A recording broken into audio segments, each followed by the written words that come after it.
బిర్యానీ తిన్నామని చెప్పి డీమార్ట్కి వెళ్ళామని చెప్పిన దానికి మా అమ్మ గంట ఇక్కడే యాపెక్ చేసింది. మా పోదమ్మా, ఇంటికి పోదమ్మా, అనవసరంగా చెప్పినమ్మా, అయిపోయింది.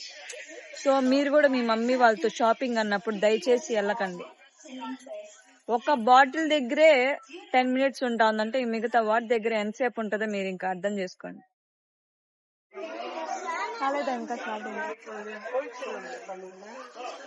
డీమార్ట్ మమ్మీతో చాలా కష్టం.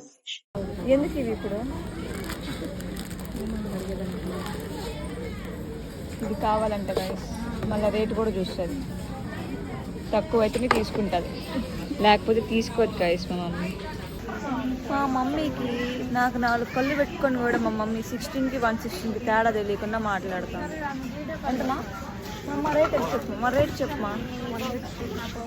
అది ఎంత కాస్ట్ చూడాను, చూడమా.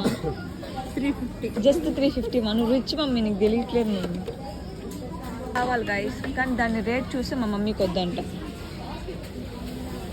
అవ్వదు గైస్, ఎందుకంటే వాళ్ళ సామాన్ల దగ్గరికి వచ్చాం. కిచెన్ సామాగ్రి ఈరోజు కాదు కదా, రేపు కూడా కావాల్సి వస్తుంది. టైం సరిపోదు మా అమ్మకి ఎంత ఇచ్చిన. బిల్ దగ్గరికి వచ్చేసాం గాయస్. తిరిగి 1368 చేసాం బిల్. చాలా తక్కువైందంట గాయస్. పాపం మమ్మీ బాధపడుతుంది.